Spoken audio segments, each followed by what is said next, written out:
Значи, добре дојде за Љупчо Јолевски. Добре, те најдов. Огромна ми е чест да што си гостин и што ја прифати ова моја, претпоставам, чудна покана, бидејќи од оваа страна на како се вели, на водителството никогаш не сум бил. Не знам, дека ти многу години го правиш се тоа и некако ми е, ако со некој имам трема, денеска имам трема. Вака. Ајде да што велат Скопјани да си земеме топката. Да ја легнеме топката. Добро, добро. И да види, обично се радувам на покани од луѓе кога ги знаеш, им го знаеш бекграундот, знаеш тежината што ја носат со себе и знаеш дека тие луѓе се што прават, сето на што сакаат да го сторат, има убава идеја водилка. Оттаму, мене навистина ми е драго што е вака седнавме да помуабетиме, обично немаме никогаш се е тоа некако толку станато на брзина се. Така. Ќе правиме промоција на плоча, на книга, на ова, на стално никако да подзастанеме и да се прашаме што мислиме, да се отвориме еден кон друг или веројатно види, кога поканата пак ќе ти упати човек за кој знаеш дека е професор на универзитет. Добро. Дека тој човек 100 години свири музика и ево музиката, дека е од джезот, ја ужива слободата и дека веројатно неговата мисла е добра и цели кон тоа да има одредени промени кон работите, тогаш нема што да правиме муабет. Дај да почнеме со муабетот. Подкастот се вика Джезот денес и е подкаст наменет за промоција и афирмација на македонската современа джез и импровизирана музичка сцена. И мислам дека кога правев истражување што е она што најмногу ни фали на сцената, ни фалат токму овие емисии каде што би седнали, би поразговарале, би си отвориле душата до некаде. Но ширејќи го кругот на гости кои што би дошле на овој подкаст, сцената не ја прават само музичарите, сцената ја прават фотографите, ја прават промотерите на джез фестивали, ја прават новинарите како тебе. И ред други луѓе кои што во тој мозаик наречен современа или денешна сцена, ајде, бидејќи да се надеваме дека по 10-15 години ова нема да биде современа сцена, туку ќе дојдат нови луѓе и таа ќе изгледа многу побаво, дај Боже, да. Кога велам современа, мислам на моментот сега. Неизбежно беше името на Љупчо Јолевски како човек кој што е стожер на онај дел кој што се нарекува новинарство, културна критика и нели едно урбано, едно културно живење од 80-тите години па наваму. Сега извини ова со бројката, ама знам дека е од 80-тите. Така да. И сакам да те прашам најмногу за 90-тите, ќе те прашам, но еве. Кој е Љупчо денес, првен кажи ми. Знам дека многу работи правиш други што се поинаку. Денеска во основа јас сум пензионер. Така. Дедо на 3 внучиња. Ете така. И она што не сум го имал како мал, сакам да им го дадам нив. Меѓутоа тука не завршува приказната, ти човек понекогаш е или жив оган или жива вода, што велат, и не може да стои, мора нешто да работи. Во овој момент, конкретно вчера, работев на мојата трета книга. Полека сакам да ги завршам тие работи, што значи не се откажувам ниту од пишувањето, ниту од се, иако медиумите име некако на некој кој има одреден бекграунд зад себе, скоро да му се затворени. Зашто велам? Не само мене, него на сите оние кои сакаат да пишуваат, особено за култура. Така. Кај нас едноставно ја затворија портата. Така. И на крајот на криштата и да сакаат некојаш нешто да објават од тој домен, од тоа поле. Одговорот едноставно да, ти можеш да ни понудиш текст, ние не можеме да ти го платиме и ќе почнеш и така да работиш, меѓутоа доаѓаш до сознание дека чекај, па овие луѓе го продаваат, да речеме весникот или сајтот го отварат, имаат оден, па малку едно кафе нека ме почасти. Така. И веќе губиш, барем јас полека, едноставно не заради староста, не заради огнот кој јас си го имам и ќе си правам секогаш нешто ќе наоѓам, ќе пишувам апсолутно и понатаму, меѓутоа доаѓаш до сознанието дека е залудно од и твоите зборови почнуваат и завршуваат на лаптопот кој е пред тебе отворен и на кој сакаш мислите да ги историш. Те разбирам. Тоа е она што навистина пречи. И не само мене, на сите. Јас исклучително многу жалам што денеска навистина нема млада генерација на луѓе, или ја има, па не ја даден простор, што е исто така веројатно, кои би работеле, не знам, по медиумите, во културните рубрики, онаму каде што, или сами би правеле како некогаш, денес е тоа подкастите, ајде ќе кажам, или видеоемисија, да, присуството на социјалните мрежи и така натаму. Меѓутоа, како да не е оставен простор за нив, да излезат и да го изразат. Мене навистина ми е жал што не дојде некој клинист и рече: "Абе, оди, дај, ти си во пензија, тргни се, јас ќе пишувам вака, иако грешам, ама ќе бидам подобар." Јас сакам да се јават 10 мина такви, за да можат да растат со својата сцена. Така. Да растат со генерациите кои денеска креираат, создаваат и тие луѓе да ги извадат на површина, да речат: "Добро, јас сум од времето тоа и тоа, меѓутоа во моето време се појавија тие и тие." И тоа силно ми смета и ден денеска. Затоа што се сеќавам на времето, кога тоа сакам да те прашам. Ајде да го поврзиме тоа денеска со некогаш. Се сеќавам на времето кога јас, да речеме, почнував во Млад борец. Млад борец беше отворен за сите млади луѓе што имаа желба да пишуваат. Така. Потоа јавле го во редакцијата и одеднашка ми доаѓаа луѓе како еден, Александар Поповски и Дарко Митровски, другари од средно училиште во Јосиф Брз Тито, кои пишуваа, растураа. Така. И после поминаа во своите области, онаму каде што себе се најдоа најмногу. Така.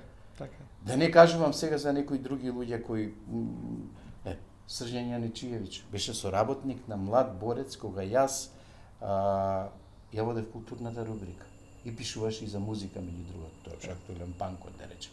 Кога јас пак појдов во радио, Македонското радио. Да те прашам. Колку емисии имавте за култура тогаш, а колку има сега?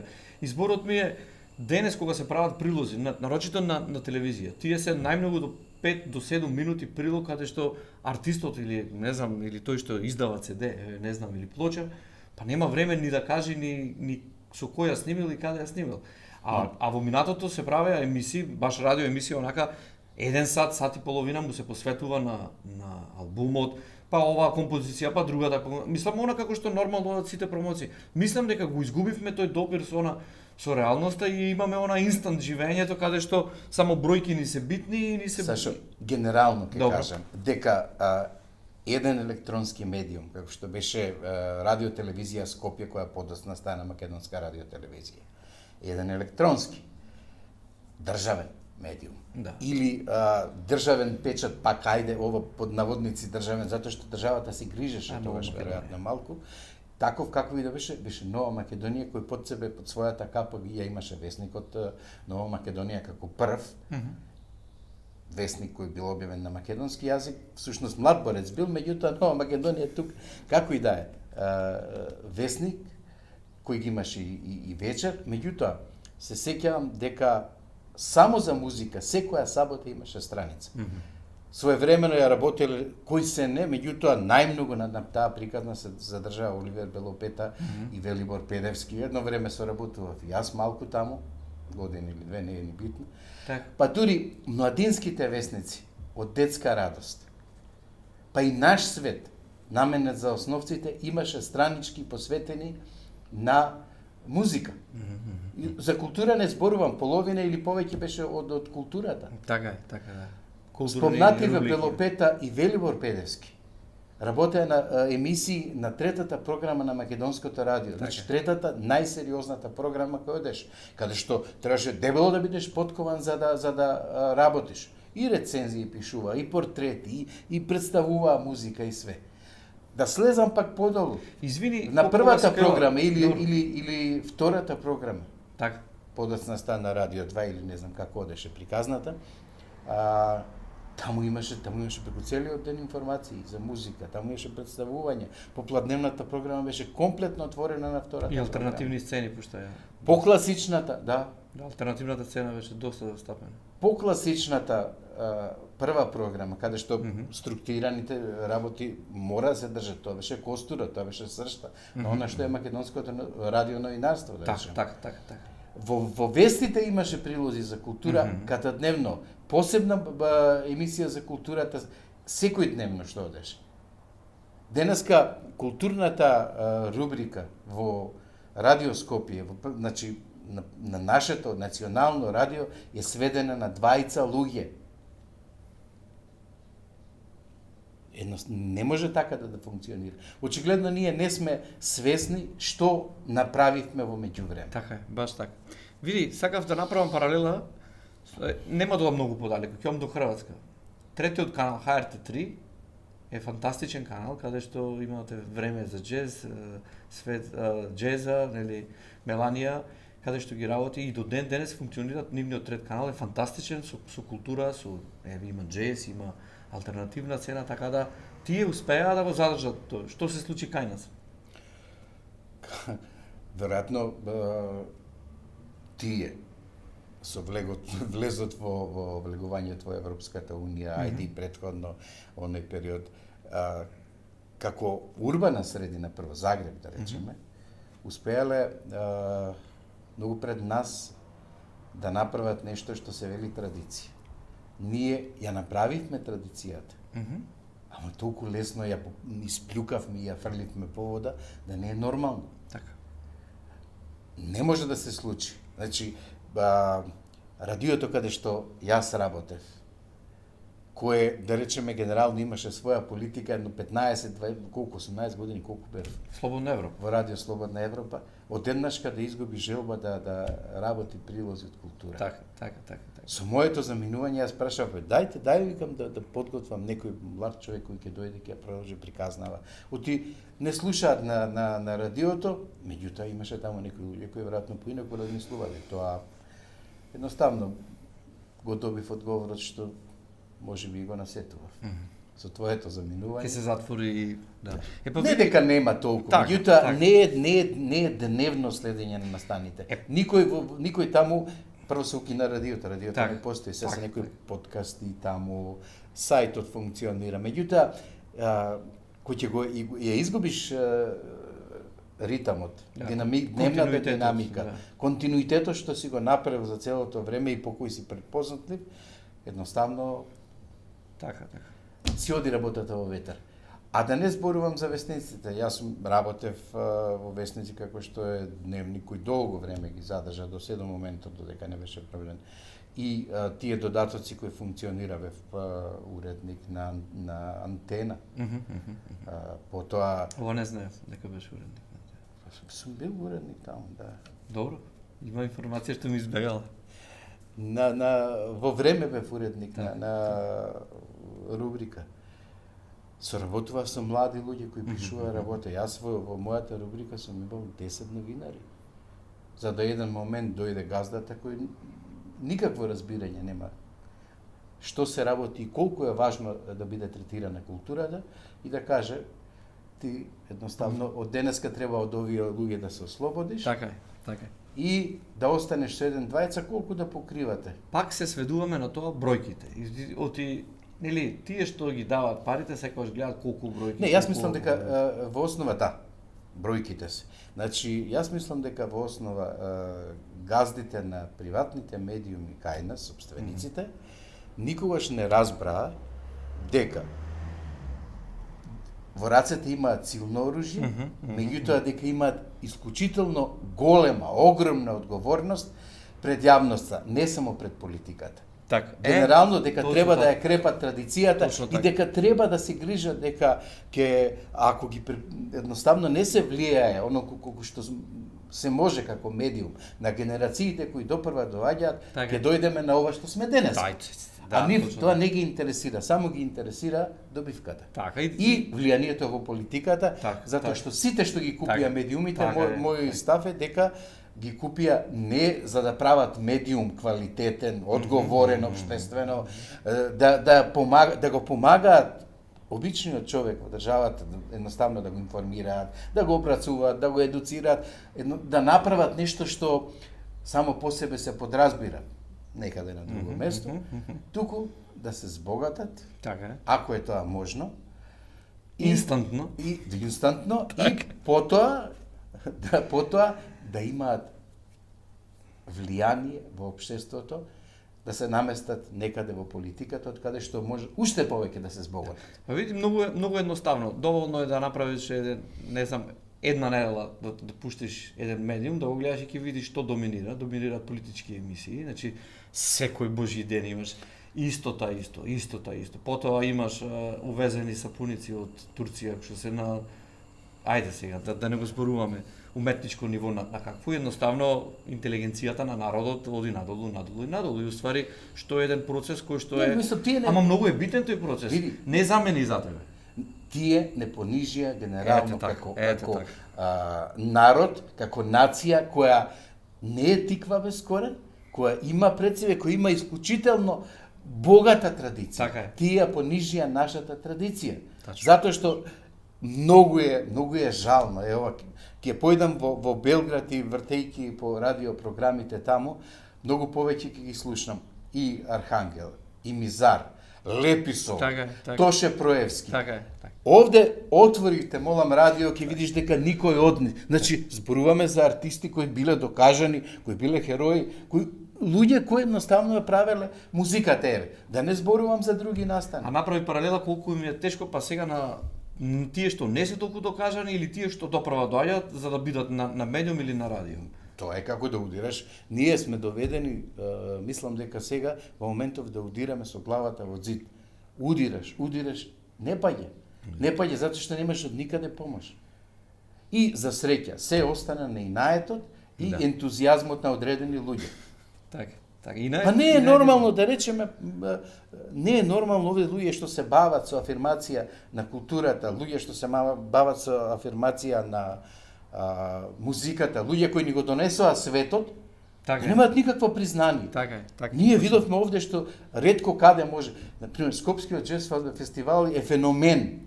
Нешто што ни се случува, а за кое ние дефинитивно ниту сме свесни, веројатно. Зборувам овде луѓето од политиката или некој. Секоја година тие кубурат со Така. одредено признание или можност да го развиваат фестивалот. Не зборувам, јас не се збогати никој. Добро, генерално од култура многу ретко кој се збогатил и ние не зборуваме за материјално збогатување, туку за духовно и малку поинакво. Зборот ми беше дека со тие програми кои што се прават, нели, зборувам генерално за телевизијата, едноставно IQ-то на народот кога се спушта до ниво каде што најбитен настан им е на секој 4 години да излезат да гласаат и толку е. И продолжуваат во таа матрицата. Овој бубан како го викат, да ги мелат. И генерално со луѓе кои што доаѓаат на подкастот, двајца или тројца ако имаат телевизор дома, нели не ни гледаат телевизија.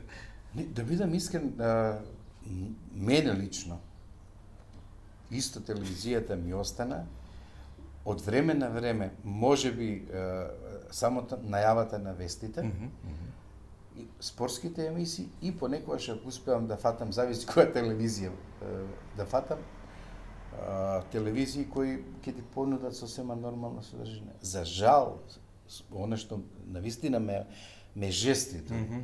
Не може ние, за да видиме нешто што се случува во културата, да вртиме, не знам, ХРТ 3, да. Или да Белград понекогаш да видиме што тие прават, или да видиме дека одредени телевизии кај нас заборавија што им е целта само. Кажи ми, во која од нашиве телевизија има музички уредник? Дури во националната полека почнуваат да си одат и ќе остане никој. Нема. Смешно е тоа. Прошто не постои музички уредник. Нема луѓе од култура што не работат. Сега ќе ти кажам еден чуден парадокс. Ти ми ја знаеш кариерата мене, можеби подобро од јас што си ја знам, затоа што имаш многу пишувано. Знаеш дека последниот албум излезе во Франција, претходниот беше исто фантастичен. Критика добив одлична.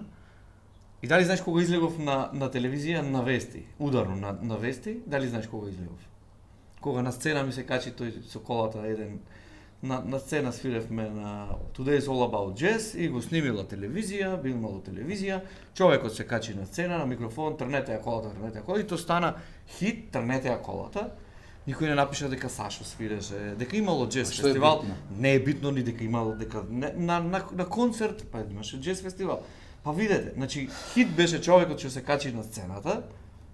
Што можеш да очекуваш, Сашо, ти? Ми е зборот и тоа ојде на вести, не ојде дека Сашо снимил албум или дека Па Лјупчо издал 5 книги или другиот направил турне од 30 концерти надвор од Македонија. Во животот сум имал До тука сме награди. стигнати, сакам да ти кажам. Во животот сум имал и награди, меѓутоа и неколку казни кои се толку апсурдни да не е нормално.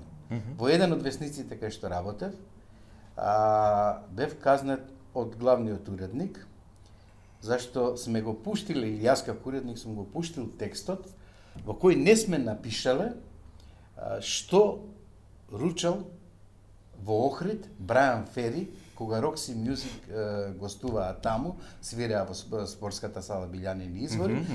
Туку сме пишувале каков бил концертот, колку луѓе имале. Значи, тоа беше основниот.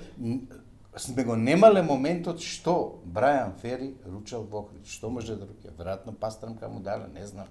Или дали купил бисери за жена, не знам и тоа. Едно време владееше многу чудна мисла кај главните уредници. Ги интересираше кој од политичарите биле на концерт.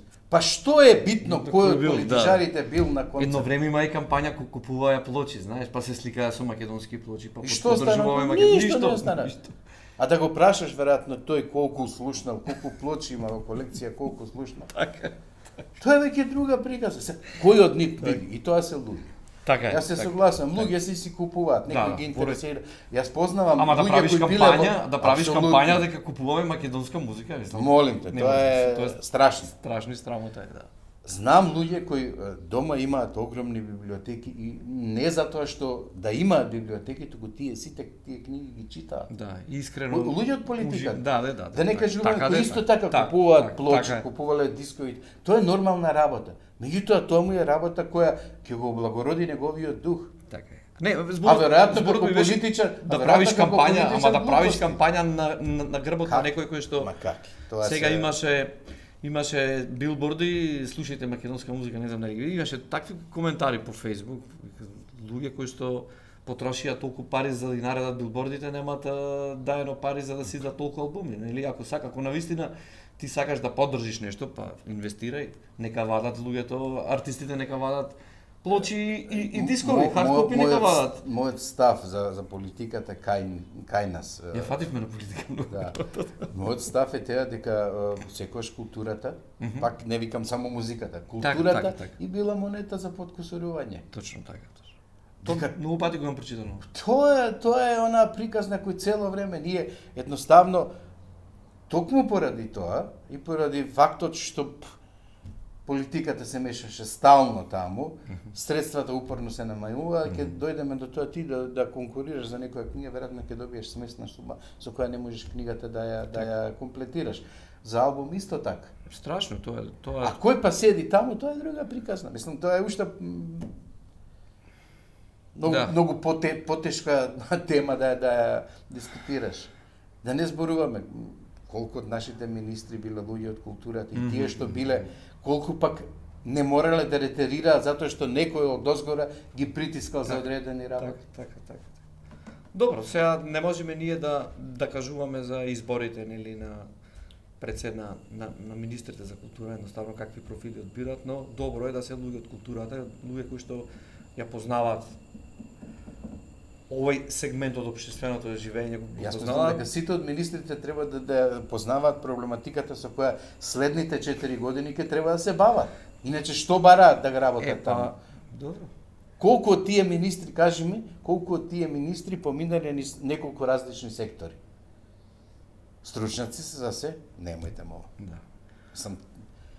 Па за културата е исто така. Тоа е Добро, пред да продолжиме за општествените состојби во државата, бидејќи така го начавме прашањето, сакам да те прашам од каде ти е Како се зарази со вирусот на џезот и каков ти беше, вајде во кратки црти, патот за да бидиш она што си денес, навистина пред се голем љубител на македонската музика и како викаат американците keeper of the tradition, ти си таков човек, но и од друга страна голем познавач на џезот, не само кај нас, туку и во светски рамки.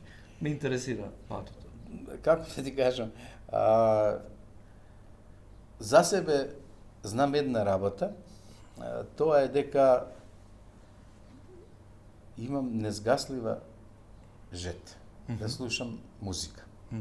Едно. И дека сакам да слушам секаква музика. Инак, како и кај секое дете, а особено за мојата генерација, дома татко ми ме труеше со македонска изворна народна музика. Добро. Почетокот беше тој. Така. Почетокот, значи, како дете, прва работа што ја слушав беа песните што со неговите другари кои ќе се најдеа и кои ќе се развеселија со чашка две, ги пееа од дома. Така. Или радиото вклучено по цел ден.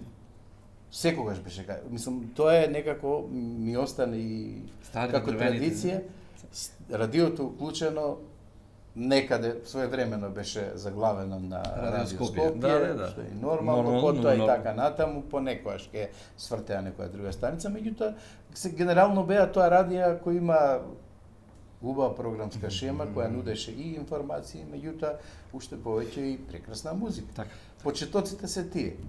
Во основно училиште веќе кога ќе почнеш полека да влегуваш во приказната, Битлси, тоа што дојде? Доаѓаат во основно веќе доаѓаат дури јас прв пат веројатно сум ги слушал Битлси и на радио, па дури и Rolling Stones. Ама несвесно. Меѓутоа првите плочи кои ги купив, мене ми беше синглот на T-Rex Children of the Revolution. Тоа беше првата плоча. Не знам како успеав да соберам пари и тоа да купам. И после некако покрај Марк Болан се закачив на Дейвид Бови. Така.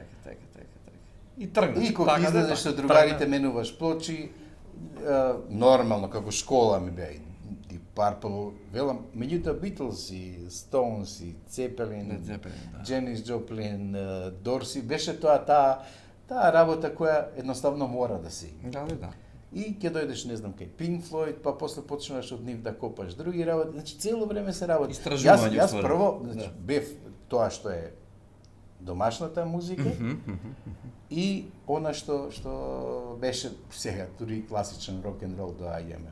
Па ќе ги откриеш и по старите, не знам, ќе ти го пуштат некој концерт негде на телевизија, она што е класика, Пресли на пример. Така. И ќе се закачиш и не, па ќе видиш и тоа. Не сум јас од тоа време, меѓутоа пак тоа се тие се големи артисти со кои си се хранел. Така. Џезот дојде малку подоцна и во џезот влегов, јас барем влегов, преку две за мене и ден денес многу значајни имиња Weather Report. Значи, јас не можев веднаш да Ти си фьюжн. Не можам да почнам на џезот да дојдам. Се Армстронг Хил и Ники рачунам затоа што тоа беше најеш. Добро. Популарна музика. Јас бев се уште клинец на школец. Така. И доаѓаш кај Weather Report и кај Return to Forever. И ги откриваш кој е Чикоре, кој е па Херби Хенкок ќе дојде тука некаде, кој е Майлс и од Майлс почнуваш да влегуваш. На назад тоа. И она што ме фасцинираше кај џезот беше таа незгаслива желба да се истражува. Ја Майлс и денес мислам дека гение кој поместуваше, меѓутоа човек кој ја уживаше сета слобода на светот. Тука некаде ми се споја Майлс и Хендрикс. Хендрикс претходно, па Майлс ми беше некако како на дополнение. Едниот што ја однесе, не знам, гитарата во иднината, другиот па џезот или трубата. Добро, Тоа беа тие работи кои така ги поимав. За Майлс е фасцинатен податок што тој 4 пати во својот живот и го има сменато лицето на музиката. Тој сакал да вели џез е поем за белците дека не можат да свират нашата музика и затоа го викат џез, така велел. А уствари тој 4 пати го сменил лицето на музиката, што за неговата кариера од околу 40 години е сериозна работа, така да на друг артист до сега му не му успеано, така да супер изборот и млади деца ќе го гледаат подкастот. Сигурно старите нема да седнат да не гледаат, пошто не знаат. Јас се надевам дека е така, затоа што јас се надевам, навистина искрено се надевам дека некој од клинците кои ќе го видат, ќе абе дај да попараме од старите со бели коси, двајца што кажуваат работи, ама ние не сме битни. Битна е тој вирус ако еден или тројца или 10 души се навлечат на некој луѓе што ќе исполнат. Така. Човече и денес како ќе отвориш некој плочи што некојаш си ги купил. Јас за себе можам да кажам дека никогаш не ги избројав материјалите што ги имам во сопствената колекција. Прво, мрзлив сум. Што е добро. Мрзлив сум. Оти ми се случува како и некои други, еден мој драг другар Гордан Калајджиев и некои такви луѓе кои ќе ми извадат 3 различни примероци од исти плочи, кај ова не сум ја пуштил никогаш.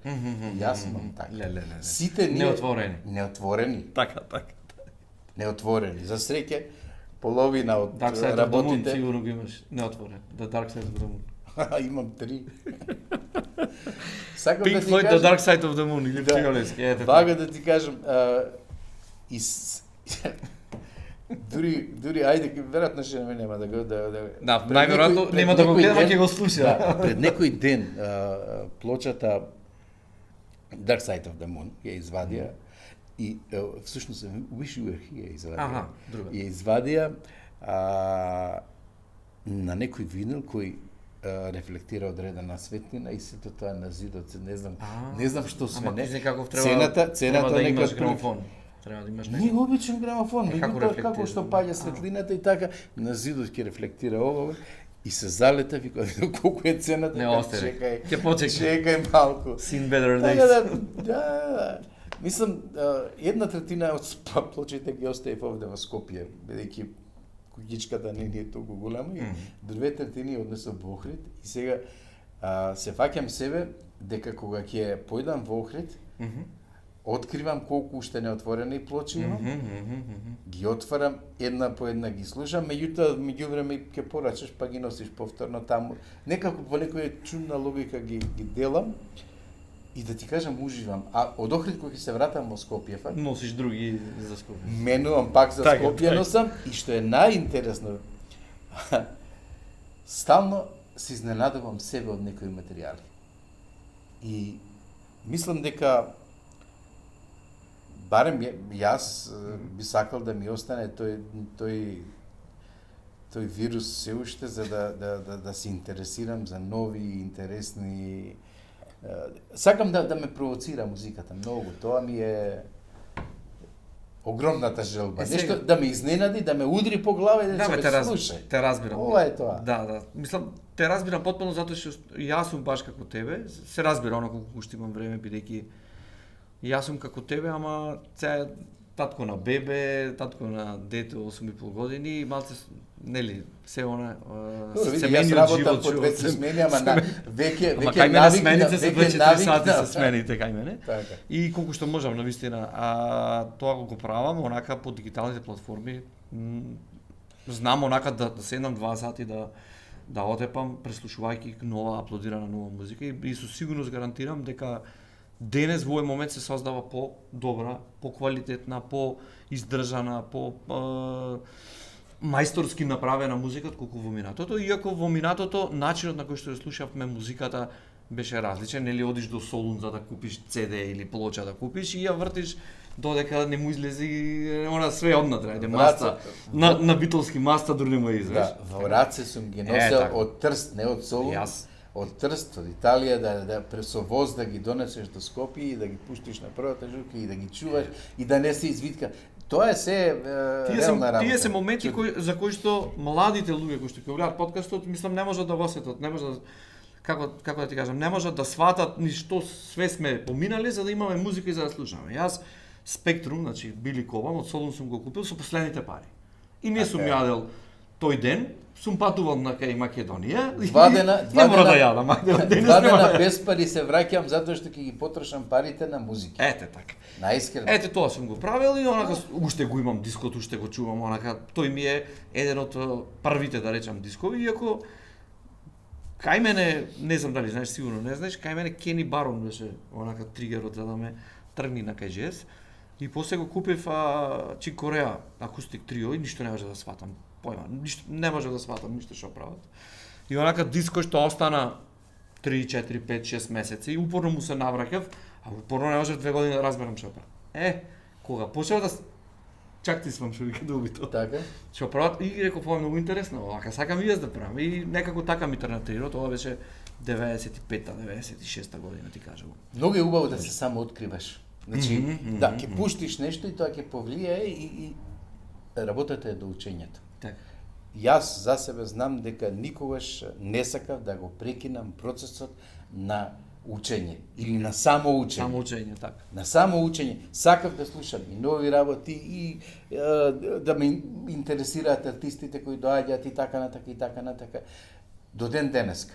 Така. Иако припаѓам на генерацијата пред интернетот, Па и јас сум пред интернетот, јас значи мир пред спад. интернетот, Мирц. и ден денеска, знаеш како, тоа е таа останува желбата и таа можност да преслушаш на интернет и така да симнеш. Обично имам стално практика да пред да ги дадам парите за плоча, симнам и да видам што е тоа, Аудиото, она зашто аха, да, аудиото од интернет или генерално Ама ќе сега појдам имаш и таква така можност, натаму. порано Сега, немаше. порано немаше таква можност. Да, Порано ама- беше друга приказна. Види, порано тие артисти кои што ги наброја сите, тие сите издавале за major record label, каде што знаеш што значи major record label, знаеш сега дека сите се на инди independent record label се разбира дека некој и од тоа време остана целиот свој живот. Еве ќе ти многу кажам малку, како. многу малку. Џон Лури е денеска Џон Лури, Да. Ланч Лизардс го знаеш. Да.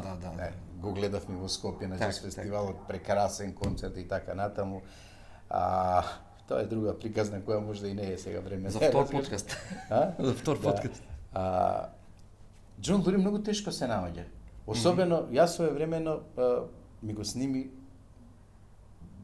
дискот на Лури, меѓутоа потпишан под неговиот псевдоним, Марвин Понтија, каде што тој свири гитара и каде што зачекорува на едно поле како што е, не знам, афричката музика. Се она што го интересирало. Така. И толку е слободно, и толку интересно ми беше.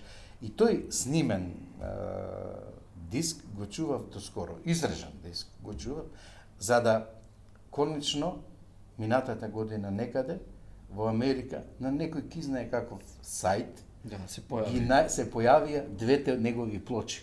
Па тоа беше као светот да ми се отвори.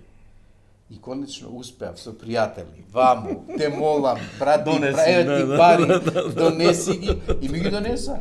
За среќа имам еден пријател во Њујорк, кој исто така е занесен по музиката целиот свој живот Одлично. и во некоја рака беше мој колега бидејќи работеше во Радио Прилеп, Така. Пеце Момировски ќе му кажам. Така. Поздрав за Петро. И Пеце имаше огромна колекција, своевремено минувавме како студенти плочи, чуда, така надам, Так. која работе во Млад Борис, јас така надам. И тој живее и ден денеска и собира гитари, занесене по блузот, по каџун музиката, по музиката на луѓе, артисти, големи имиња ден денеска од тоа поле. И не само што собира, туку собира и гитари. Јас не знам, никогаш не сум го слушнал да ми свири на гитара. Сигурно Не се свири, случи. сигурно али свири, што му има, собира. Има 50 негде гитари. Ле, браво. Живее во Нью Џерси и Пеце е задлужен за све. Пеце те мола. И почнува потрагата. Веројатно, тие авантури, знаеш, се многу интересни за луѓе како нас. И Чекај нека Така помине, да. ово мора да го сечим. Ово е секој ден врви во истото време и многу јако, дури ќе го ставам во подкаст. остави ли? Да, ќе го оставам. Така. Човекот си работи, поштено си заработува. И се откриваме, знаеш како, ќе видиш нешто, дури млади музичари. Еден блуз гитарист го заборавив, како се вика, има сега 20 на години. Пеце кога ми го прати, Американец? Да. Джеймс, Не, whatever. Сакам да мислам Открива човекот, да, интересира. многу е, јас се воодушевувам на тој процес на откривање работа. Се навистина се воодушевувам. Посебно на некои генерации кои допрва доаѓаат и генерации кои малку поинаку ги гледаат нештата и се многу послободни во креирање на својата лична визија за тоа како треба да ни звучи музиката, каде што се избришани на крајот на краиштата сите граници. Може би тие се да речеме од полето на джезот, меѓутоа од друга страна пак ќе видиш дека во неговата музика има се. Така. Добро, пред да те прашам за книгите, да сакам да те прашам, да направиме една паралела со музиката во 90-тите години, каде што, покрај МКЦ и алтернативните простори низ Скопје, функционираше и биг бендот на радио телевизија Скопје. Со неговото згаснување се појави една луфта од неколку години, која што до 2007 година со формирањето на джез одделот при Универзитетот Гоце Делчев во Штип се креираше пред се една нова визија и еден нов начин на едукација на младите луѓе. И денес слободно можам да кажам дека джезот или современата уметност ги живее најдобрите години од авторски аспект. Значи, ако во 90-тите годишно излегуваа по 2, по 3 албуми, денес имаме преку 20, можеби 30 албуми годишно, што за светски рамки е навистина многу малку, но за македонски рамки, за толку мала држава како Македонија, мислам дека е една фасцинатна бројка. И би сакал да чујам од тебе како беше порано, нели во 90-тите, како е сега и какво е влијанието кое што го остави во овие изминати 16 години универзитетот Гоце Делчев во Штип и спрема тебе каква е иднината преку тој едукативен процес? Ќе го кажам како вовед во експликацијата, ќе го кажам следно. Јас со Тони Китановски се знаеме од дечишта, ќе кажам, значи од млади. Се знаеме од веројатно вториот или третиот джез фестивал поред, кога му помагавме на еден русин, веќе и не знам што беше, дали саксафон, и име заборавив. Јас можеби Тони се сеќава. Ќе го прашам, ќе го викнеме на подкаст. И со Тони му помагавме да ги намести, да ги од МКЦ да ги однесе, не знам, инструментите, појачалата. Во тогаш се фестивалот, дел од фестивалот се одржуваше во бараката, денешна театар комедија, меѓутоа порано беше македонски народен театар таму, во таа сала. Добро. Значи, тоа се тие приказни и се дружевме со Тони со джез фестивалот, па неговото заминување во Америка, па враќањето. И Тони од секоја зборуваше, ми го кажуваше неговиот сон, дека во Македонија треба да се направи на некој од универзитетите да почне джезот да се изучува, да се направи джез академија. Так. И тој сон од година во година и некако му е гледав таа болка дури што немаме таква. И искрено, исклучително многу се израдував кога полека тој сон почна да станува реалност. Така. И мислам дека е тоа прво голема работа. Ако се додаде дека денес и на академијата, на музичката академија, имаме оддел за популарна музика, каде што генерално работат луѓе, насока, и каде што работат луѓе од светот на джезот. Така е.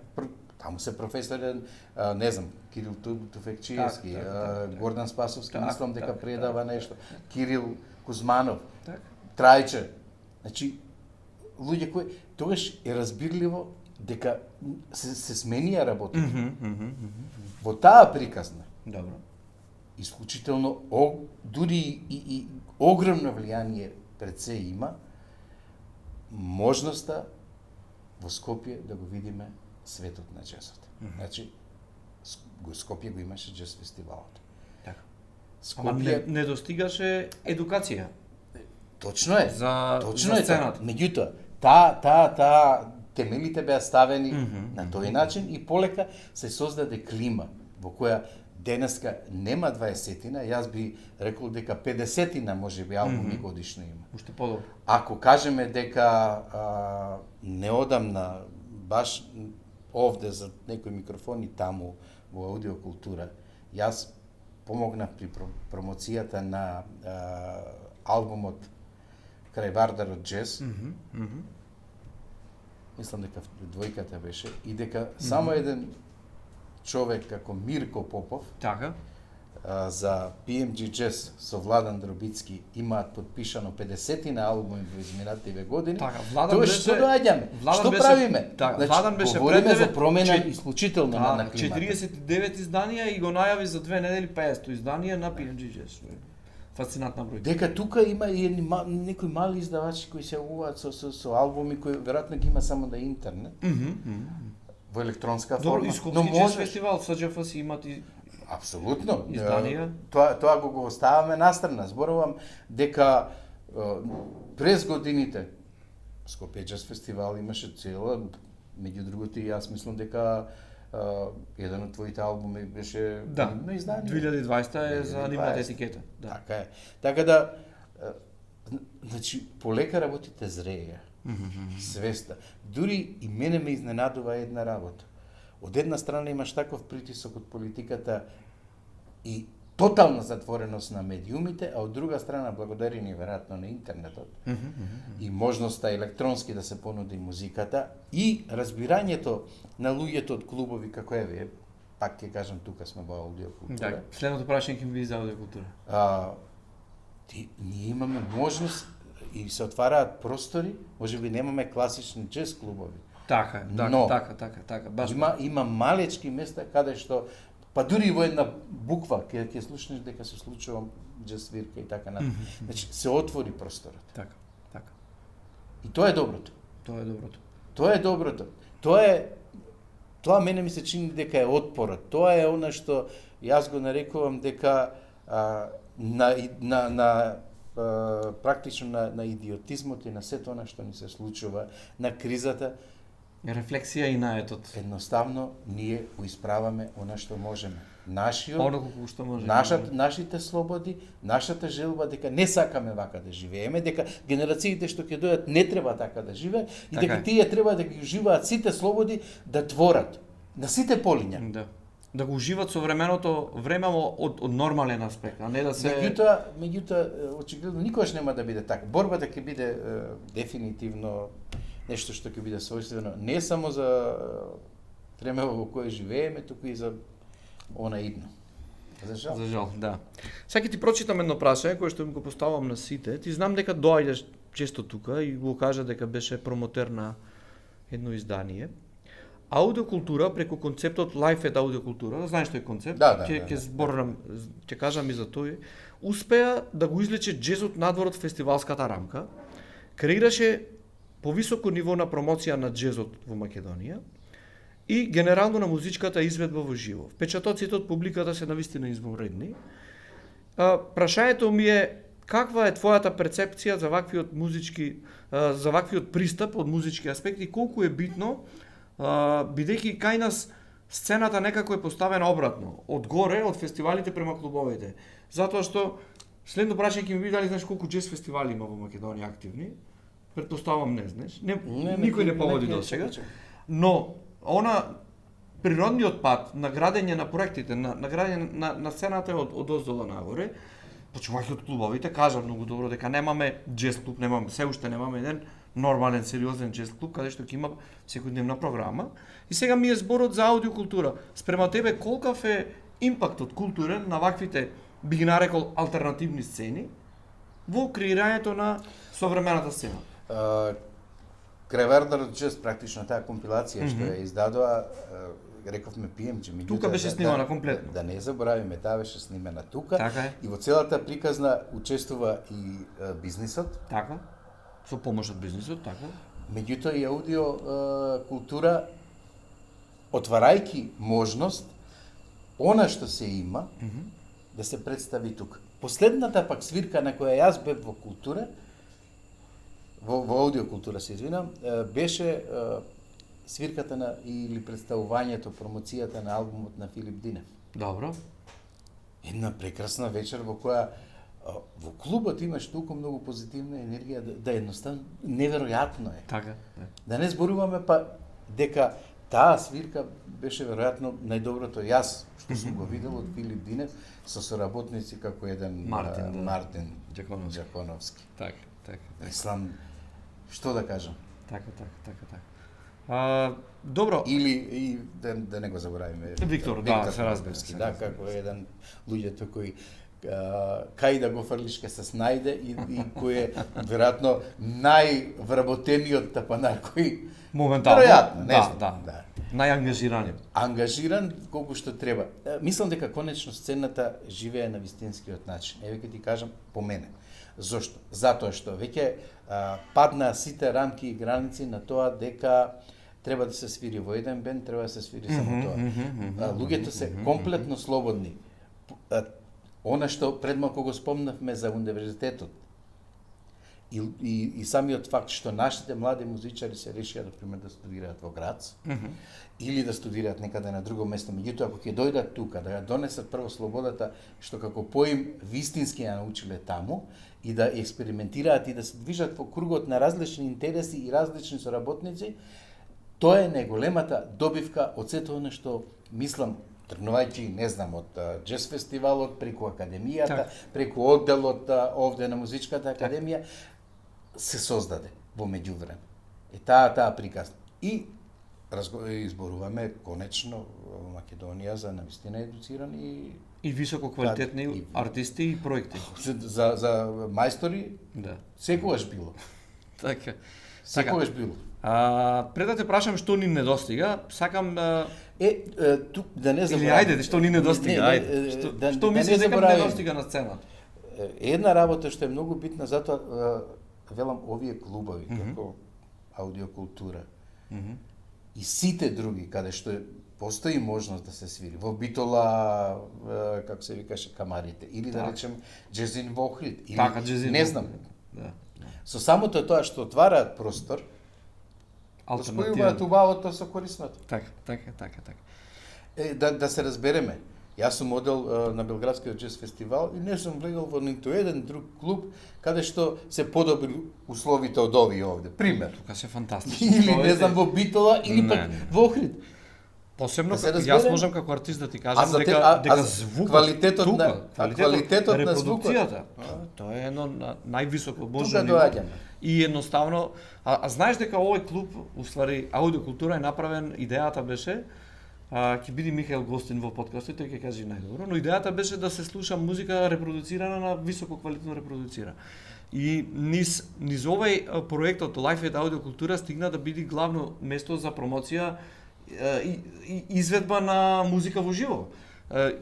Некако се смена тој концепт. Значи идејата беше да се слуша музика, а сега уствари се изведува музика тука, што е многу интересно затоа што по природен пат, нели јас првпат кога влегов овде, онака бев фасциниран како е можно да луѓето толку внимание до детал посветиле, за да овде навистина човек и како изведувач, како артист, се осеќа убаво и како публика седиш на 1 метро од артистот и едноставно разменуваш енергија, нешто што го нема на големите сцени.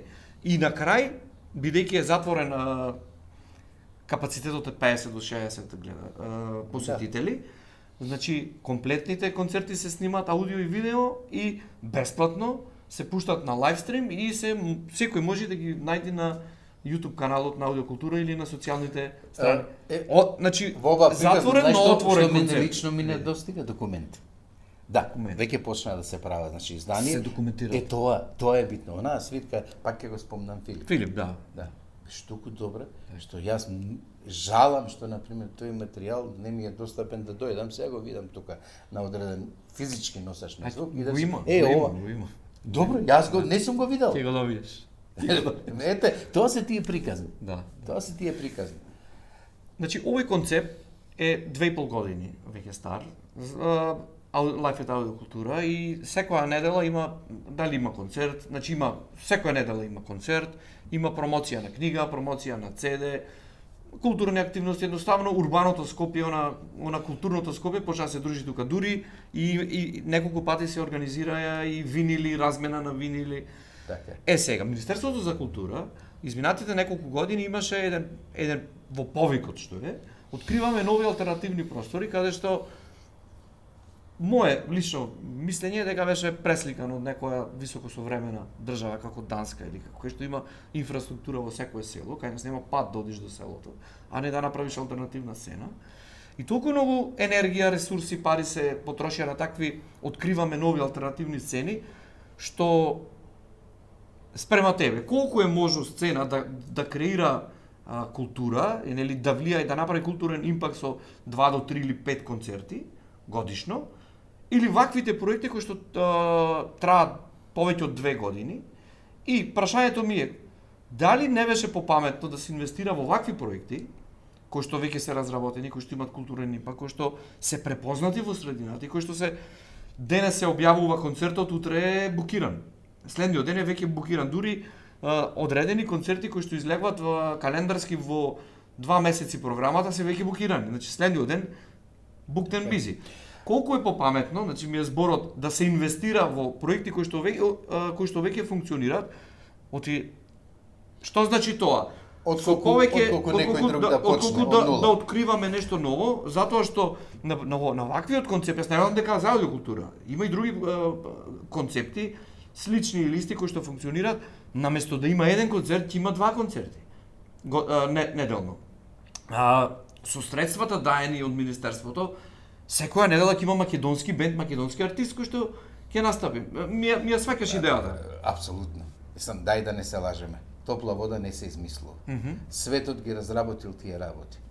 Ако веќе постои нешто вакво, ако една јавна соба, така, благодарение на еден умен човек кој таму појде и направи фестивал, така, светско, а наше што се викаше, така, каде што помина еден куп македонски музичари, артисти, луѓе, има манифестации кои едноставно живеат и без тие пари. Меѓутоа, и сега доаѓаме до вистинското прашање. Што ќе се случи кога тие би биле помогнати од државата? Затоа јас на самиот почеток реков, немаме ние културна политика. така. Немаме, значи нема, нашето министерство не креира културна политика. Ајде да го земеме конкурсот за програми од национален интерес. Дали таму има некој расчистено што е тоа национален интерес? Што е тоа? Кој е националниот интерес на оваа држава? Да помогне такви проекти кои едноставно говорат за низината култура. А не да се ги извадат ножевите и да сечат тебе толку, на Скопски джез фестивал ќе му даеме, не знам, толку, на Тетовски исто толку. И ќе дојдеме кај прашањето за фестивалите. Не е така. Не е така. Знам дека не е, него ги банализирам работите или ги вулгаризирам. Затоа што никогаш не е расчистена работата околу тоа. Значи, една од главните точки во кои што се доделуваа средства во изминатите 10 години е фамозната културна децентрализација. Значи, активно има 10 джез фестивали, сега ќе ти кажам. Значи, на джез фестивали, проекти во Скопје, во изминатата година, само вака бриф да ги погледнеш, значи не треба ни да правиш теменна анализа, има даено повеќе од 13 милиони денари на проекти во Скопје. Останатите, цела држава, цела Македонија, дали знаеш колку има даено? Не знам, искам. 1,5 милион, скоро 1,5 милион денари. Значи 13 напрема 1. Културна децентрализација. Го кажа вистинскиот збор. Еве, јас ќе дојдам секој сабат там кај мојот пример со книгите. Овие се 2 само изданија. Ама ќе кажеш збор 2 издани. За радио и за неправилен ритм. Да. 2 книги помогнати од мои драги пријатели, пријател ќе кажам, кој едноставно верува не во нашето пријателство, туку верува и во мене и во мојата потреба да оставам одредени документи пишани. Сега, со тие 2 книги, во името на таа децентрализација, без банка, било каква помош од другите, јас патувам во последно време по Македонија. Патувам по Македонија. Бев на фестивалот по Битола. Да, Jazz Factory. Го отвори, не само што беше, го отвори, значи, бев таму. Плюс концерт. Тоа, екстра. Претходно. Бев во Кратово. Така. На промоција каде што 50 луѓе дојдоа во недела попладне да присуствуваат. Така. Бев во Делчево. Така.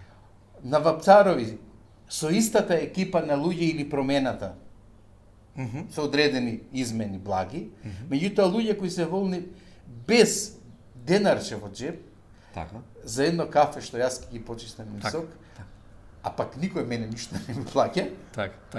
одиме таму, правиме програма и нудиме на луѓето култура за еден ден, што не е сосем доволно во никој случај. Так. Тие не се отворени усти вака не следат и ние заменуваме.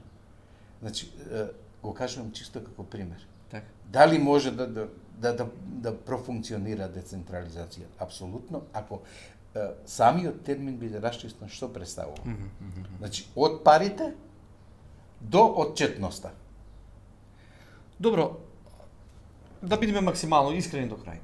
Прва една многу битна работа е што буџетот за култура на државата е многу мал. 1,6 или 1,7 од БДП. Толку е. А што зборувам ја, дека културата е монета за потпосорување. А уствари, нашата држава, освен преку културата, и може би некаде преку негде спортот или по некое интелигентно дете што ќе излези, математичар имаше, не? Македон, ако се сеќаваш. Да.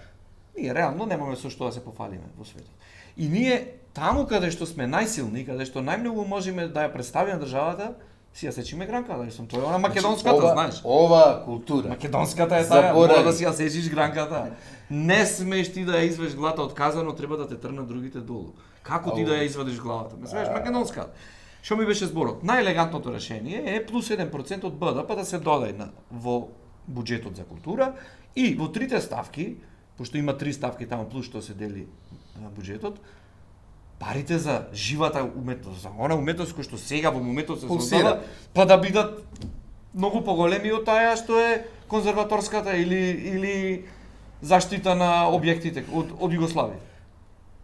Ова држава. Дали откривме, дали чепнавме кај што не треба? Мислам дека да, ама треба гласно да се говори за ова. Наша држава заборава кој е градителот на мостови пријателство. Од секогаш била традицијата и културата. И културата.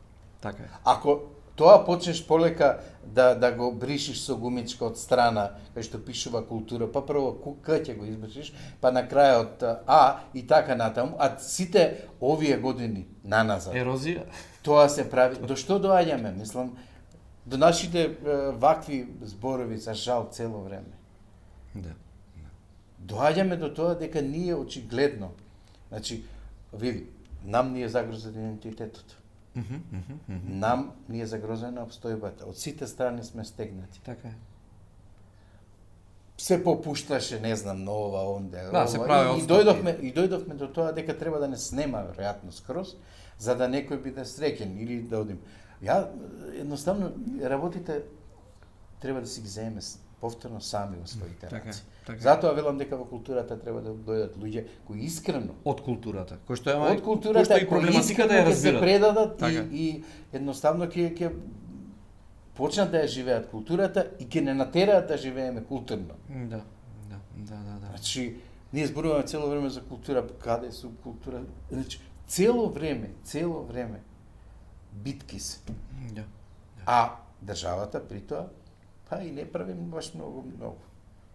И тие пари што се очигледно дека или не се доволно, што е најбитно, или пак едноставно се делат така што не треба да се делат. Види, има и уште еден момент што, ајде пак јас претрвам можеби со тоа 10 години наназад, имаме тотална естрадизација во културата. Под наводници култура... Дали кажавме дека нема музички уредници? Нема и уредници во медиумите. Па, кој ќе го оставиш просторот празен... Ама естрадизација имаш. Кој ќе го оставиш просторот празен, ќе ти влезат сите со своите глупости. Да, и кадро и некадро ќе се вели. Народски така се вели. И кадро и некадро излезе на телевизија. Шундот и кичот или таа естрадизација. Ако ти секој ден го гледаш некој политичар на словните страници, веќе не кажуваме на весниците, туку воопшто. Јас се сеќавам едно време, дека некои новинари, паметни луѓе, Македонска радио телевизија, па потоа тие исти луѓе се префрлија во приватен медиум и така, знаеја вестите да ги отворат,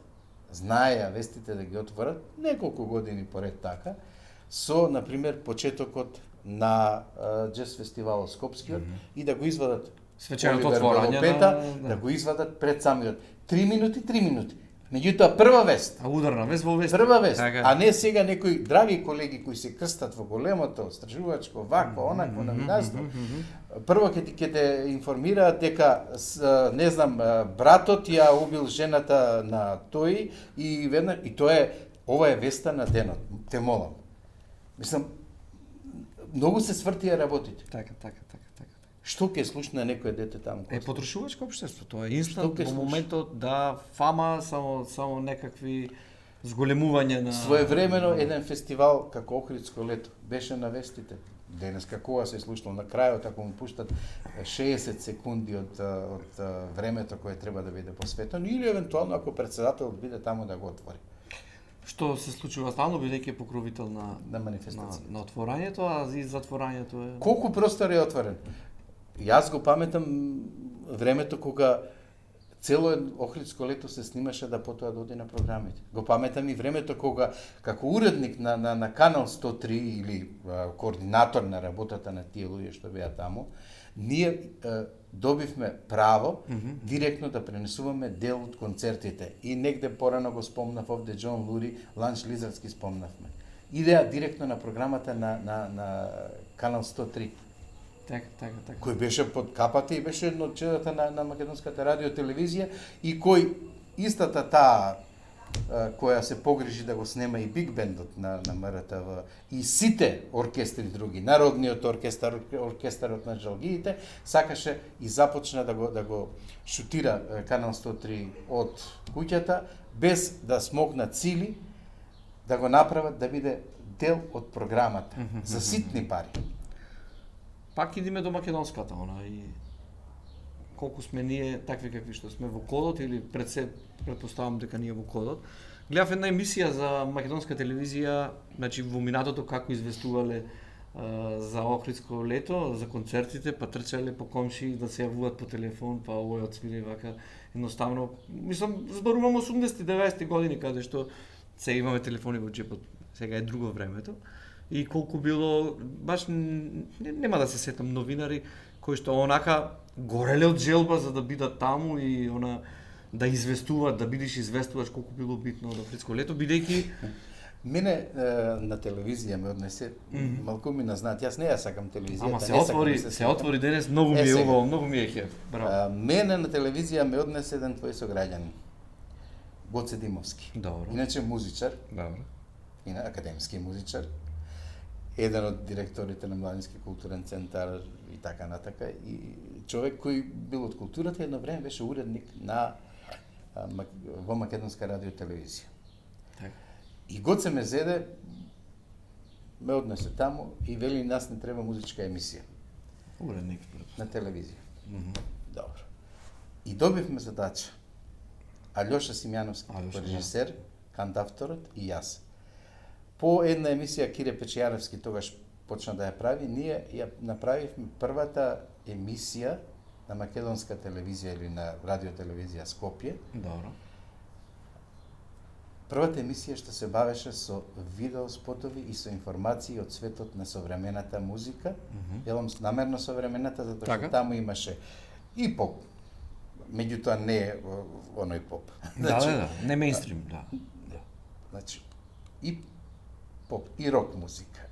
Настани од светот и џез музика и све што беше интересно во моментот и што ние можевме да го откопаме по странските сервиси, а информациите бидејќи не постоеше интернет, јас реков сум од времето пред интернет, ги собирав по весниците и сценаријата ги правев по весниците што ни доаѓа од Англија. Своевремено на Градскиот плоштад во Скопје имаше трафика каде што се продава Melody Maker и New Musical Express. Melody Maker.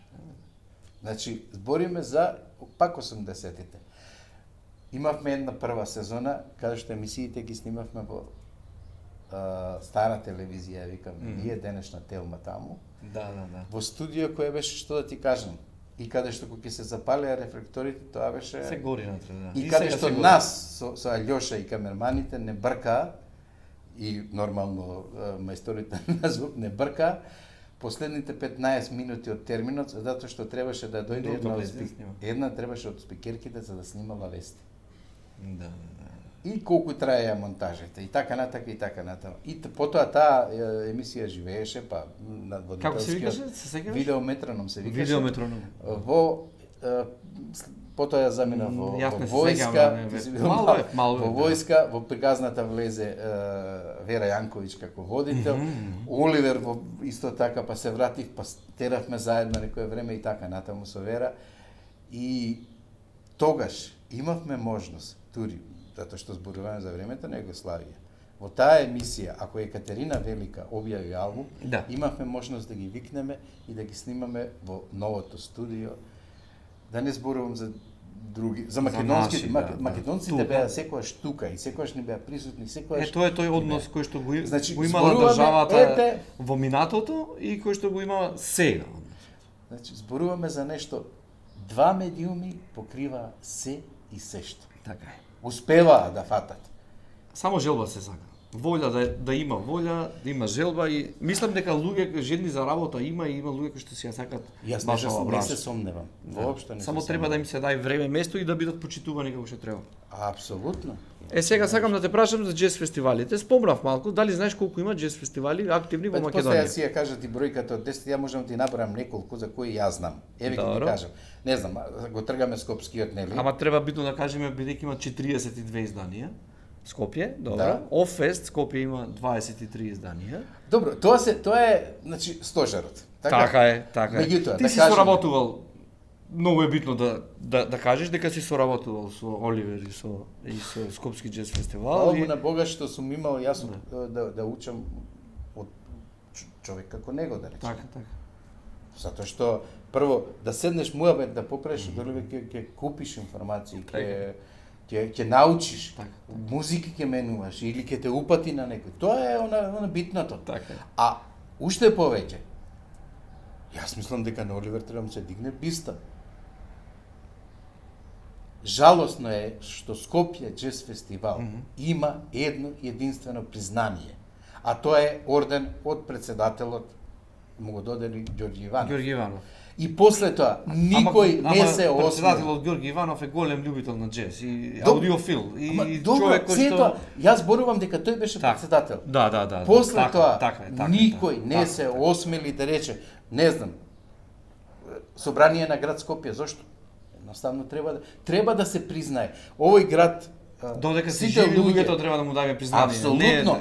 И признанието би било во таа можност да им оставиме простор да ја работат работата што најдобро ја знаат и што работата што во светот кој ќе го спомнеш Скопје џез фестивал било каде, сите ќе речат Оливер Белопеда. И сите ќе говорат, потоа зборуваат за Скопје како со суперлативи.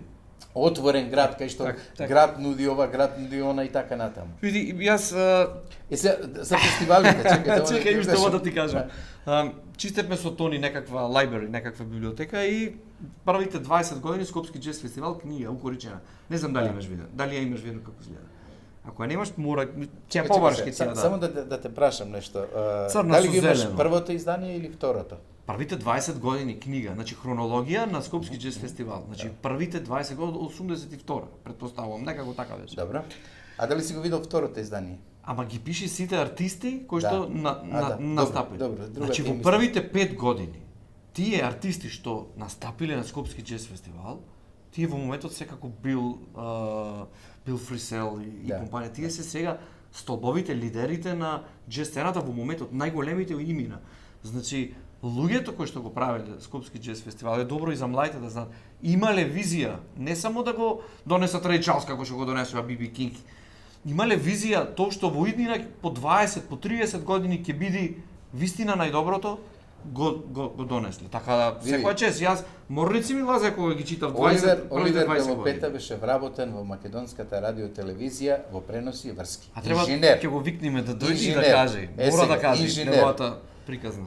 Инженер и човек кој пишуваше за музика, кој работеше и музички емисии и така натаму и кој се осмели целиот свој живот да го сврти тумбе и да го посвети на неговата собствена лична идеја за џез фестивал, за голем фестивал.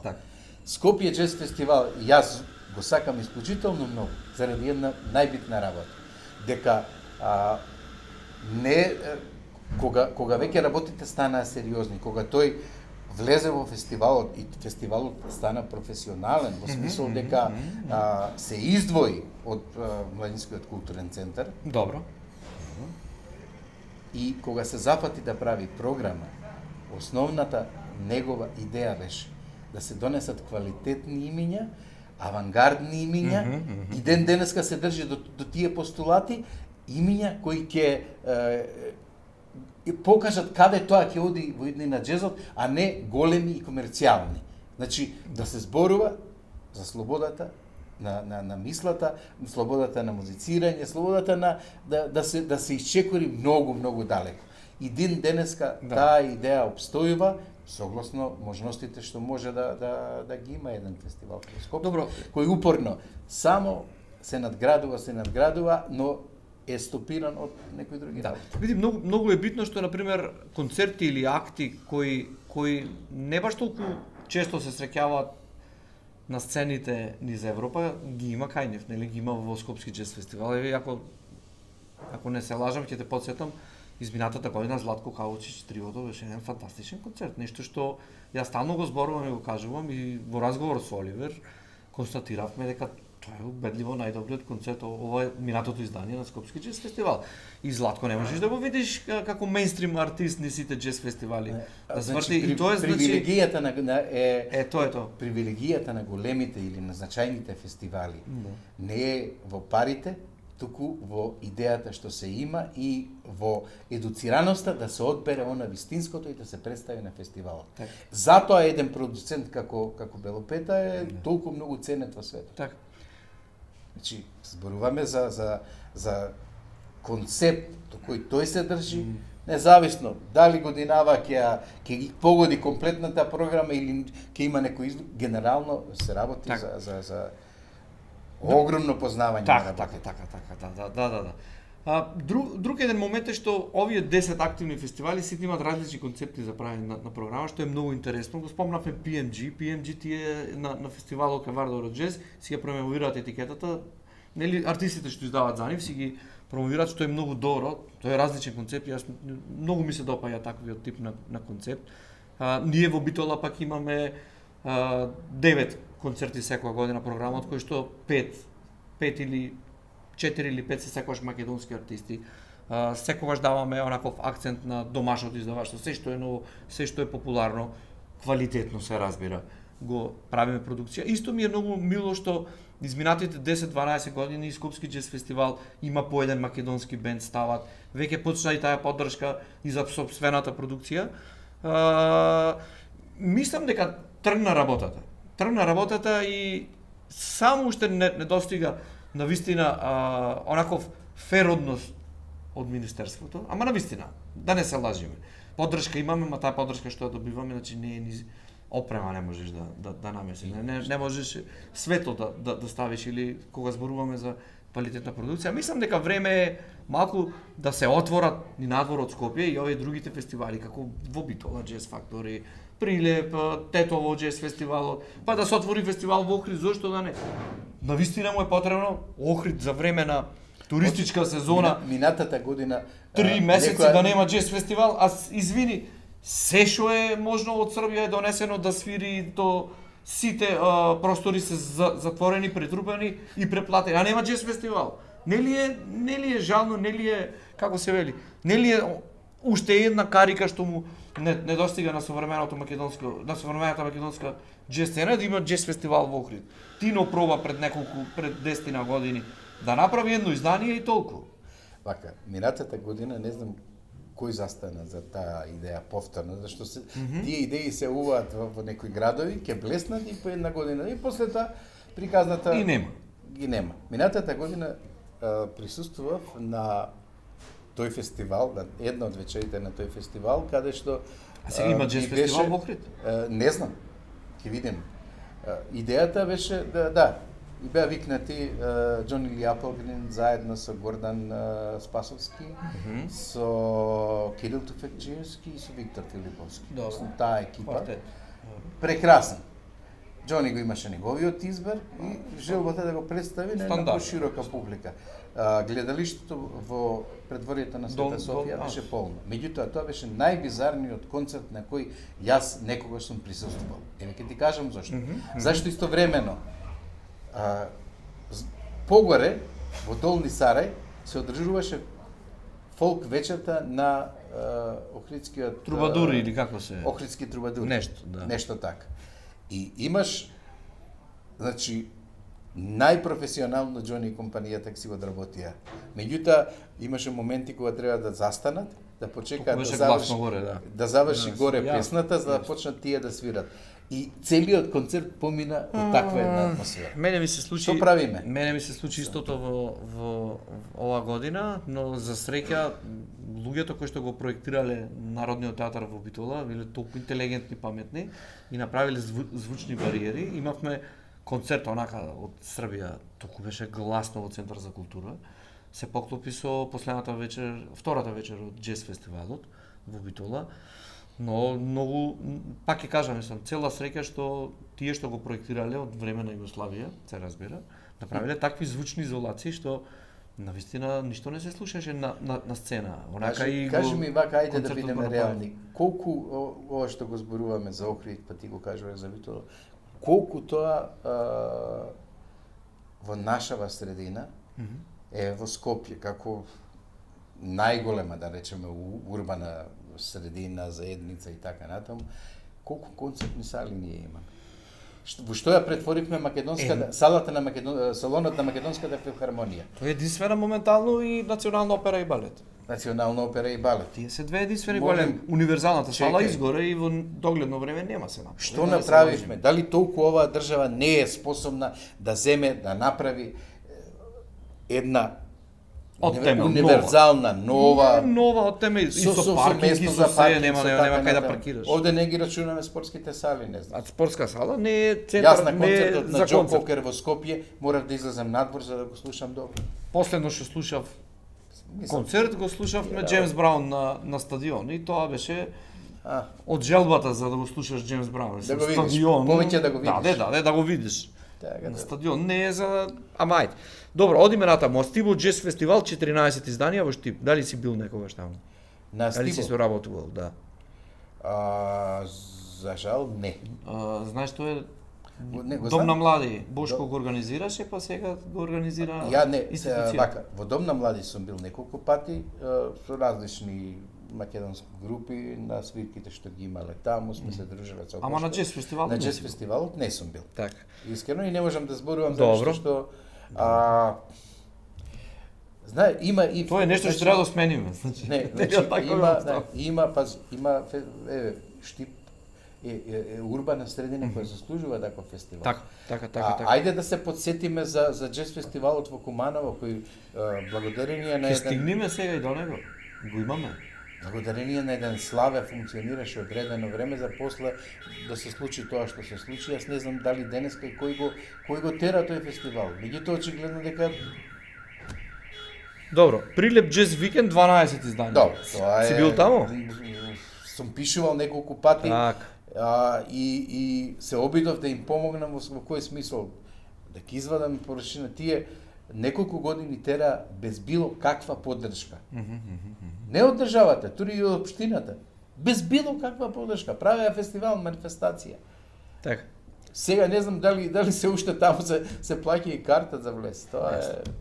Добро, денес е Джез, ова е Today's All About Jazz. Во Ибни Пајко, Гоце што го организира Стефковски. Добро, Националниот джез оркестар или да кажеме она традиција што тие се обидуваат сега да ја востановат е во ред. Меѓутоа јас првично кога беше донесена во Македонија, значи таа идеја заживеа, не беше од нив, туку беше од луѓе кои, ако не се лажам, Владимир Мандичевски правеше едно такво случување. Меѓутоа, идејата беше на повеќе места во државата да се свири на светскиот ден на джезот. И се ова дали ќе биде и дали треба да биде само фестивал, да влезе во таа рамка. Иначе фестивал. Изборот таму е повеќе од коректен. Да. Отворен, Отворен. имни пајка. И треба да се случува. Што повеќе свирки, што повеќе фестивали. Апсолутно. Тоа е добро. Апсолутно. Джез Фабрика фестивал Битола 7 изданија, ти кажавме дека го отвори ова година фестивалот и фала ти, фантастичен беше. И концертот и излагањето. Куманово Джез фестивал има 7 изданија, но со прекини. Тоа е тоа што го кажуваш. Да. За жал, мојот драг колега Славе, гледам го заборев презимето сега, Славе имаше многу бизарна смрт, загина за време на немилите настани во Македонија, кога враќајќи се од терен со информација да работи прилог по Радио Куманово, джипот со кој се движеле или со кој тој возел застанал на пруга и тоа беше страшен ентузијаст и имаше неколку исклучително добри изданија кои се забележани на два, јас барем имам два дупли албума. Да, значи те и со продукција беа нивните. Снимките, сето она што можеше да се стави на носачи на звук, го има на 2 CD-а, кои денеска се вреден и убав документ. Тетово Джез фестивал 6 изданија. Не сум бил се уште, меѓутоа следам. Ама ќе те носам јас оваа година, ќе те носам, сигурно. Добро. Ајде. Кај Вардарот Джез. За збор. Добро, договорено. Кај Вардарот Джез Скопје 5 изданија. Тоа веќе бев и годинава и малце беше годинава болно до душа, али тоа е. Да. И Арт Генератор Велес 2 изданија. Тоа го знаеш? Тоа Славчо Коцев го прават. Да. Тоа е супер. Не се спомнам и тоа 2 години. Да. Добри се ликовите и ќе го направат да биде добар. Таму треба веројатно да појдеме. И таму треба да одиме заедно. Да. Добро, ајде уште да направиш една паралела како е надвор од Македонија и како е, бидејќи зборувавме за сцената тука, и ако направиш паралела со тоа што се случува, не мора да одиме во Америка, ама доволно во европските земји, на кој ниво е сцената денес кај нас, една таква паралела? Јас сум исклучително пријатно изненаден од тоа што сега во моментов се создава кај нас. И во смисол на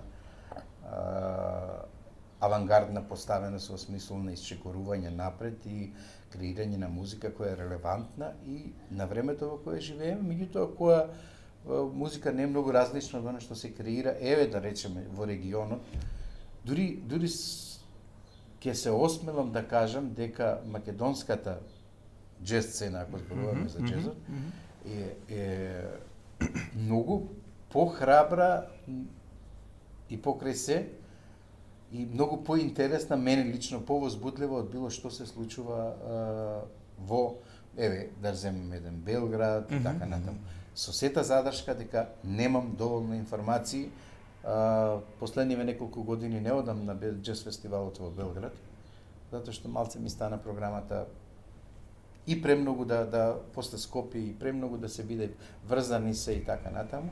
Меѓутоа од она што моите колеги ми кажуваат и она што успевам да видам, например, мислам дека имаме многу подобра сцена, многу поинтересна, повозбудлива. Генерално дури и музичка. Оригинална музика се прави кај нас. Кај нас се прави многу оригинална музика, многу поголема слобода си даваат луѓе кои сега креираат и не робуваат буквално на стандардите и така натаму.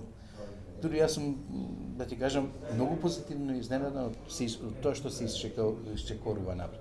Можеби заради сето она што нам ни се случува генерално, ние не успеваме да следиме или веројатно нема да успееме да се наметнеме како некои сцени кои дури на светско ниво се многу силни.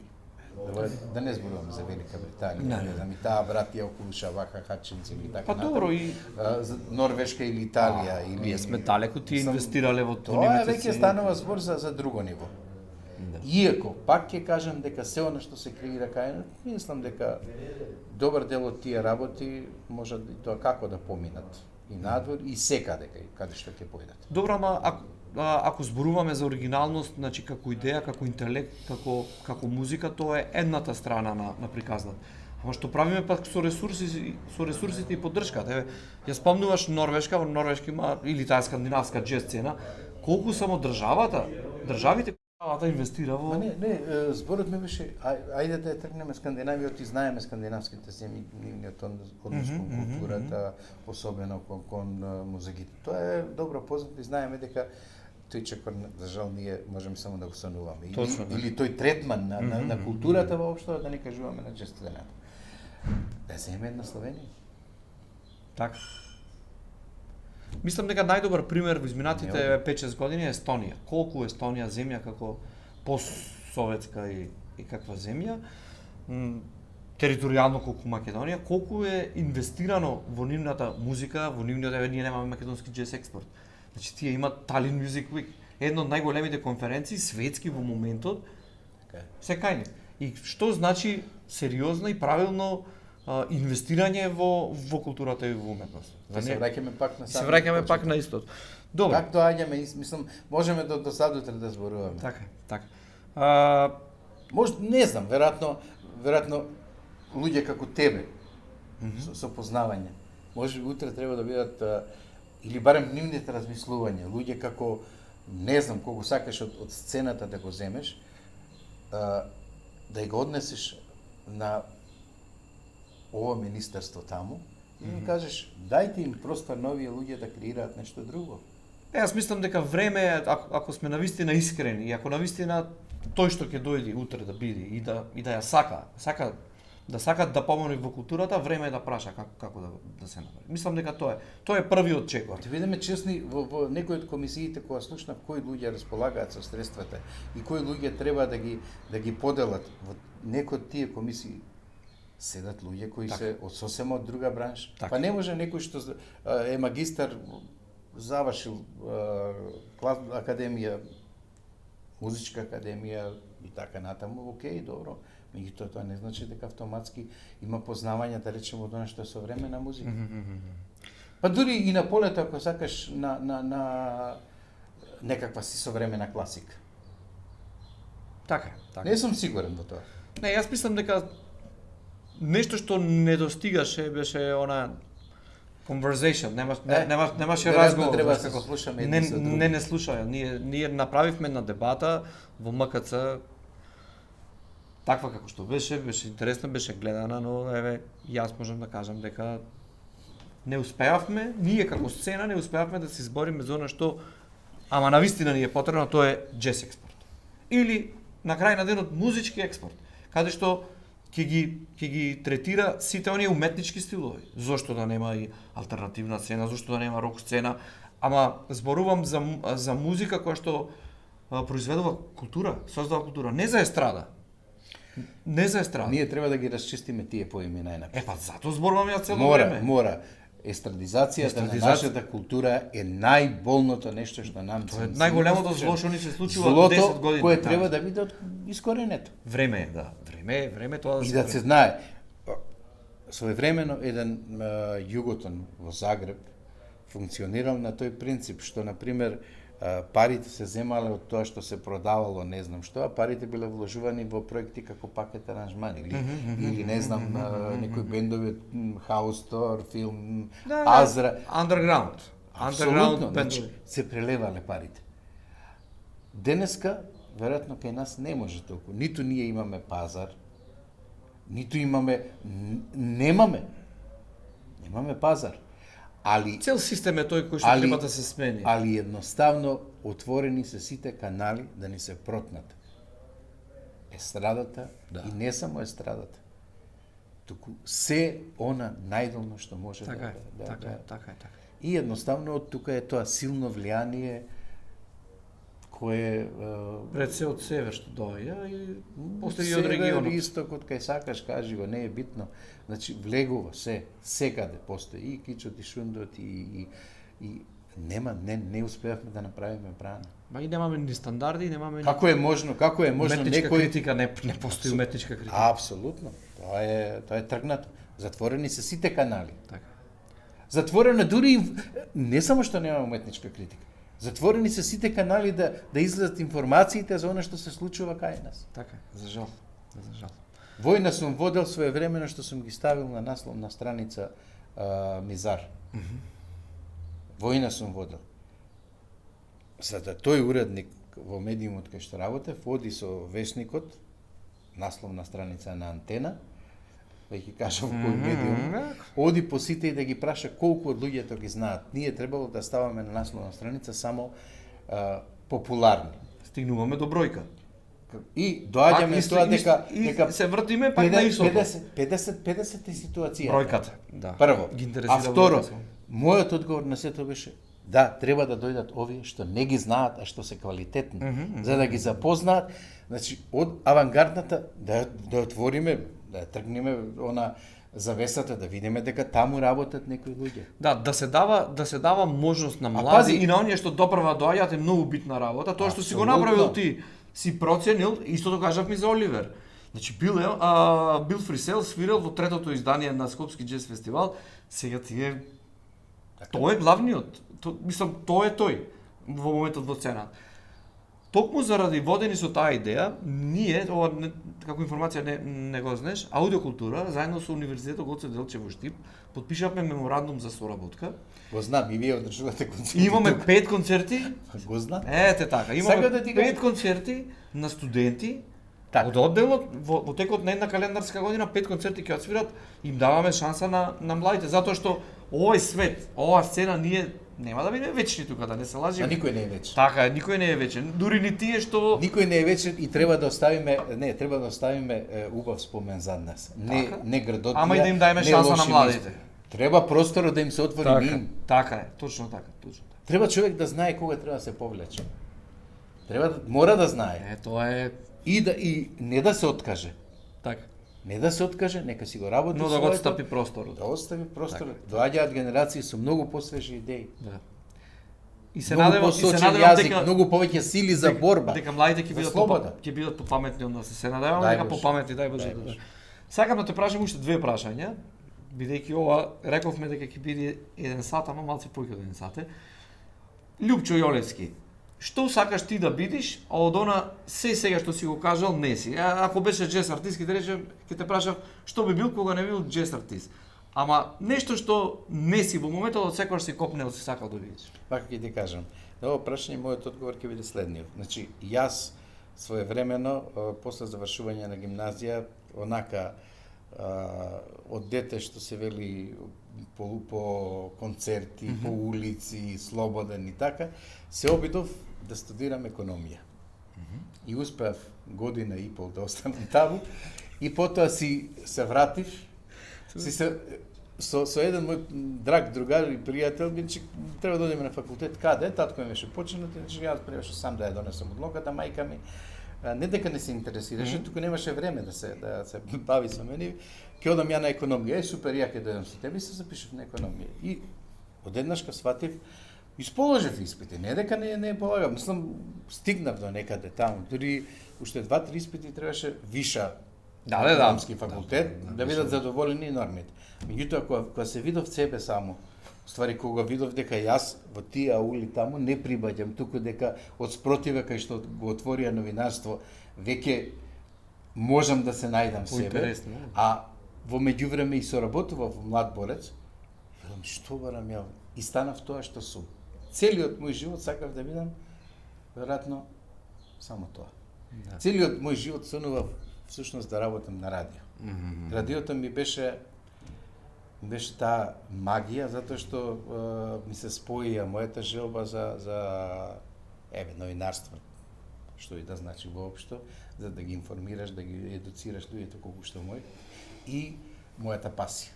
Па види сега пасијата да собирам носачи на звук грамофонски плочи пред се и секогаш емисиите јас на радио Скопје одев со 3 торби полни со музика од дома и тргнуваш 3 часа програма, пушташ, комуницираш со луѓето и така натаму. Со време никогаш не е касно да направиш едно интернет радио, каде што ќе те слушаме со задоволство. Знаеш што?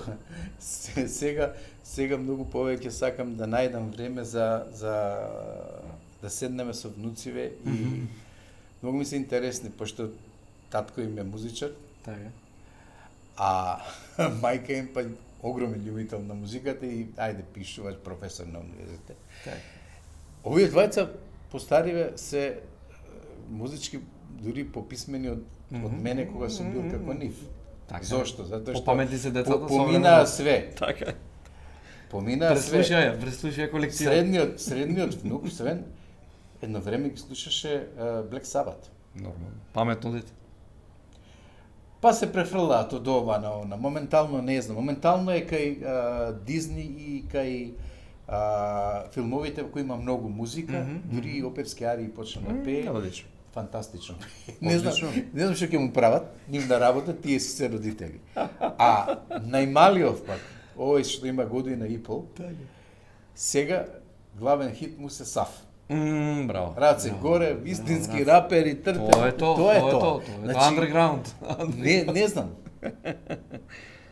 Добро, не ми одговори. Што би бил, од секогаш си сакал радио, ама што би бил економист?